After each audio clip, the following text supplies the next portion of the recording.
जो दूसरा सवाल आता है बच्चों, वो यहाँ पर ये आता है, हमें मॉक टेस्ट कब से देना चाहिए। अब आपने तो सुन लिया, सर ने कहा मॉक दो मॉक दो मॉक दो मॉक दो, लेकिन कब से दें। तो ऐसा नहीं है कि आज तुमने कसम खाई कि सीजीएल की तैयारी शुरू कर रहे हैं और कल से ही आपने जो है वो मॉक टेस्ट देना शुरू कर दिया। नहीं, जब तक आपका सिलेबस 40 से 50% हर एक सब्जेक्ट में ना कंप्लीट हो जाए तब तक आप मॉक टेस्ट मत दीजिएगा, नहीं तो फालतू का आपको डीमोटिवेशन मिलेगा और कुछ नहीं होगा। पता चलेगा आपका 40 नंबर आ रहा है, 50 नंबर आ रहा है 200 में, और आप यहाँ सर पकड़ करके बैठे हैं, खुद में ही डिमोटिवेट हुए जा रहे हैं। तो ऐसा बिल्कुल मत करिएगा, ठीक है। नहीं तो वही बात है, जिन हथियारों का नॉलेज नहीं है लेकर के युद्ध में चल पड़े तो वहां पर मेरे भाई आप खत्म ही हो जाओगे, आप पराजित ही होकर के आओगे। तो पहले थोड़ा सा ज्ञान लो, पहले थोड़े सिलेबस को कंप्लीट कर, तब उसके बाद में मॉक टेस्ट देने जाना, तो वो ज़्यादा अच्छा रहेगा, ठीक है।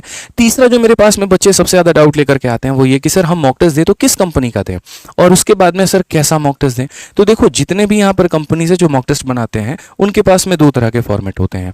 एक प्रीवियस ईयर क्वेश्चन का फॉर्मेट होता है और दूसरा उनका खुद का बनाया हुआ मॉक टेस्ट होता है, ठीक है। आपको जो मॉक टेस्ट है वो दोनों देने हैं कि एक दिन है, वो आप खुद डिसाइड करना। मैं बस दोनों के फायदे नुकसान बताऊंगा। सबसे पहले, जैसे अगर आप प्रीवियस ईयर का मॉक टेस्ट देते हो उसमें क्या होगा, आपका स्कोर थोड़ा अच्छा आएगा, हाई आएगा, ठीक है। लेकिन अगर आप उनके बनाए हुए मॉक टेस्ट दोगे तो वहां पर आपका स्कोर जैसे मान लो 140 अगर नॉर्मली आ रहा है तो वहां 125 से 130 आपका आएगा, ठीक। अगर आप प्रीवियस ईयर के मॉक टेस्ट दोगे तो इससे आपका जो मोराल है, जो कॉन्फिडेंस है, वो काफी ज्यादा बढ़ेगा। लेकिन अगर आप जब इनके मॉक टेस्ट देते हो तो वहां पर कम स्कोर आने के कारण में आपका थोड़ा कॉन्फिडेंस डाउन हो जाता है, ठीक। अगर आप प्रीवियस ईयर के मॉक टेस्ट देते हो और अगर आप उसके ऊपर में कंप्लीटली डिपेंडेंट रहते हो तो यहीं पर सबसे बड़ा बदलाव आता है। ये आपके लिए डेंजरस होता है। क्यों? अगर पेपर में 2-4% भी पैटर्न इधर उधर हो गया, क्वेश्चंस के लेवल इधर उधर हो गए, तो जो बच्चा सिर्फ प्रीवियस ईयर के ऊपर में रिलाई करके गया है उसकी कहानी वहीं पर फूस हो जाएगी और सुतली बम की तरह वो खत्म हो जाएगा वहां पे।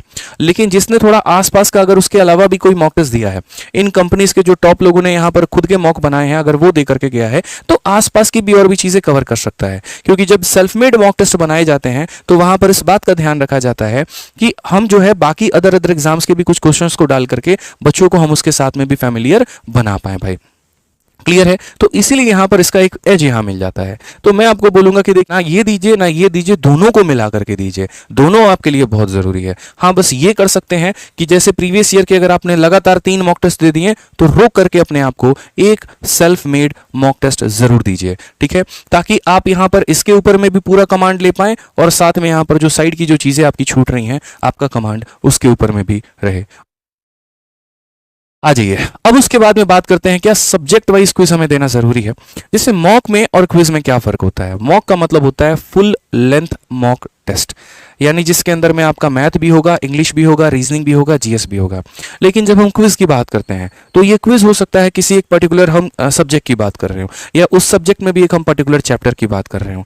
तो जैसे आपने कहा कि जैसे मैंने आपको बताया कि जिन बच्चों का 40% से 50% का सिलेबस ऊपर कवर हो रखा है वो मॉक टेस्ट दें। जो बिगनर हैं वो क्या करें, जिनका सिलेबस अभी थोड़ा कंप्लीट हुआ है वो क्या करें। तो मैं आपको बताता हूँ क्या करना चाहिए पहले दिन से ही। जैसे मानो मैं बिगनर हूँ और मैंने अभी मैथ्स में परसेंटेज पढ़ा, इंग्लिश में सब्जेक्ट वर्ब एग्रीमेंट पढ़ा, रीजनिंग में मान लीजिए मैंने सिलोगिज्म पढ़ा, तो मेरा सबसे पहला धर्म जो होना चाहिए वो ये कि मैं इन चैप्टर्स के सिर्फ और सिर्फ सेक्शनल टेस्ट दे दूं कहीं पे। अगर मुझे कहीं परसेंटेज का मिल जा रहा है तो मैं परसेंटेज का दे दूं, अगर सिलोगिज्म का मिल गया तो वो दे दूं। चाहे एप्लीकेशन कोई भी हो, प्लेटफॉर्म कोई भी हो, टेलीग्राम कोई भी हो, फर्क नहीं पड़ता, उनके यहाँ पर सेक्शनल टेस्ट देंगे। रीजन बता रहे हैं क्योंकि यहाँ पर ये बिगनर्स के लिए सबसे ज्यादा फायदेमंद होता है। ये कहीं ना कहीं कॉन्फिडेंस को बढ़ाता है। जैसे एक मेरी स्टूडेंट थी, तुम्हारी बिंदी उसका नाम था, ठीक है, उसने लड़की ने बहुत ही बिगनर थी यार, उसको बहुत ज्यादा नॉलेज नहीं था, बहुत ज्यादा मेरे क्लास में मुझसे डांट सुनेगी, बहुत ज्यादा मैं उसको सुनाऊंगा क्योंकि हर क्वेश्चन में उसको डाउट होगा, हर क्वेश्चन में यहाँ पर जो है कहीं ना कहीं उसको दिक्कत ही आएगी, ये कैसे हो गया, ये कैसे हो गया। तो एक टाइम पर एक टीचर भी फ्रस्ट्रेट हो जाता है। लेकिन साथ के साथ मैं उसको समझाऊंगा भी। रोज रात में जब मैं सोने जाता था तो मैं स्टेटस उस लड़की का देखता था।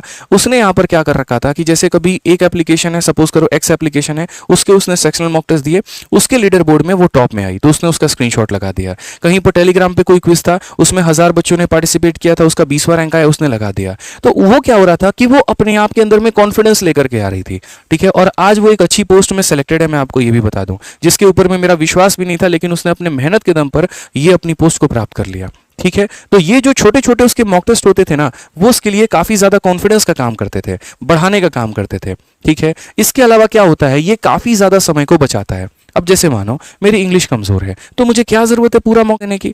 अगर मेरी इंग्लिश कमजोर है तो मैं सिर्फ और सिर्फ इंग्लिश पर काम करूंगा ना।